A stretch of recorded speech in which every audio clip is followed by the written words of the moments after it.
સેવ sir. 7/10. Protein અને સ્પ્રાઉટનો ફાયદો મળે છે, પણ ઉપરથી નાખવામાં આવતી વધારે પડતી સેવ અને ઓઇલ ઓછું હોય તો વધુ હેલ્ધી બની શકે છે. ખમણ. 8.5/10. આ સ્ટીમ્ડ હોય છે, હલકા હોય છે અને ડીપ ફ્રાઈડ પણ નથી હોતા. બસ મીઠી ચટણી અને એક્સ્ટ્રા સેવને મર્યાદિત રાખો. પાત્રા. 8/10. પાત્રા એ અરબીના પાનમાંથી બને છે, જેમાં ફાઇબર વધારે સારી માત્રામાં હોય છે, પણ વઘારમાં તેલ ઓછું હોય તો આ બેસ્ટ ચોઇસ બની શકે છે. લોચો. 7.5/10. આ પ્રોટીન રીચ બેસનથી બને છે, પણ બટર અને એક્સ્ટ્રા ઓઇલ વગર ખાશો તો વધુ હેલ્ધી રહેશે. ભજીયા. 3/10.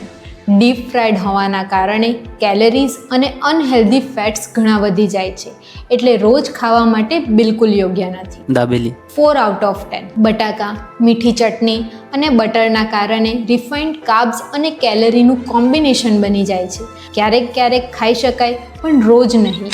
યાદ રાખો, સ્ટ્રીટ ફૂડ એ સંપૂર્ણ બંધ કરવાની જરૂર નથી. સાચે ચોઇસ એ છે કે સાચી ક્વોન્ટિટી જ અસલી ગેમ ચેન્જર છે.